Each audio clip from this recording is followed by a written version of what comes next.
दुपारी जेवण वगैरे झालं आणि जसा आज शेवटचा दिवस आहे सप्त्याचा, सो आत्ता संध्याकाळी 5 वाजलेले आहेत संध्याकाळचे आणि संध्याकाळी 5 वाजता शेवटच्या दिवशी पूर्ण गावातून दिंडी निघते।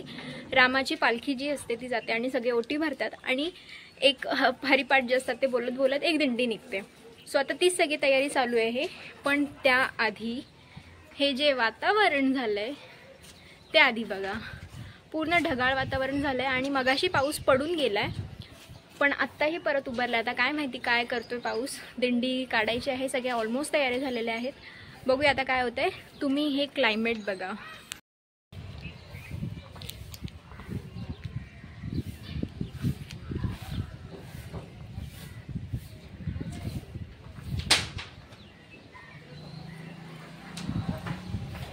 कवळारू घर, हिरवं हिरवं झाड, मागचे डोंगर आणि काळे भोर असे हे ढग दिसताना किती सुंदर दिसतात ना। काय सुंदर थंडगार हवा चालू आहे। दुपारपर्यंत इतकं गरम होत होतं आणि आता जे काही थंड वातावरण झालंय, बापरे। आहा,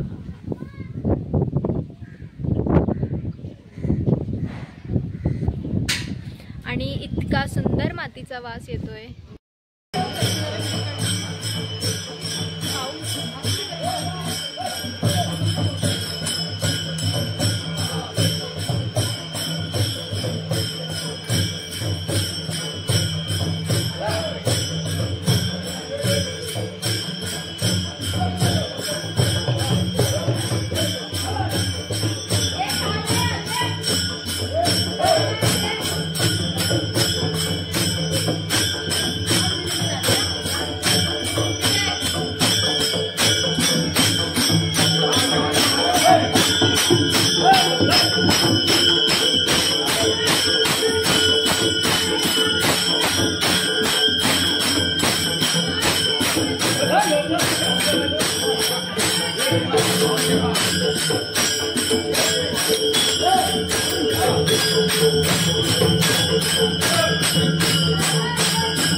गावातून दिंडी फिरली, मंदिरामध्ये एक असा गोल चक्कर मारतात दिंडीचा पालखीसोबत, तोही झालाय आणि आतमध्ये जाऊन प्रसाद आरती झाली आहे आणि आता आम्ही घरी आलोय. इथेच अखंड हरिनाम सप्ताह तुर्भे खुर्द हा इथे समाप्त होतोय आणि 3 दिवस कसे गेले काही कळलं नाही. या वर्षीचा सप्ताह खूप छान झाला, आठवणीत राहील नेहमी. मी खूप वर्षांनी ॲक्च्युली सप्त्याला आले होते, सो खूप छान वाटलं. आणि आज सायमल्टेनियसली पोलादपूरची जत्रासुद्धा आहे, सो पोलादपूरच्या जत्रेला जायला भेटते की नाही बघूया आपण. जर जायला भेटलं तर मग मी नवीन ब्लॉग शूट करेल, कारण की असंही ब्लॉग खूप मोठा होईल.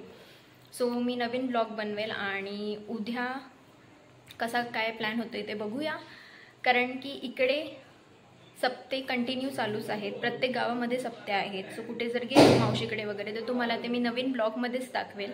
आणि हा ब्लॉग मी आता इथेच एंड करते आहे. सो हा ब्लॉग कसा वाटला हे मला नक्की सांगा आणि ब्लॉग आवडला असेल तर लाईक करा, शेअर करा आणि चॅनलला अजून सबस्क्राईब नसेल केलं तर नक्की सबस्क्राईब करा. भेटूया एका नवीन ब्लॉगमध्ये, तोपर्यंत तुमची काळजी घ्या.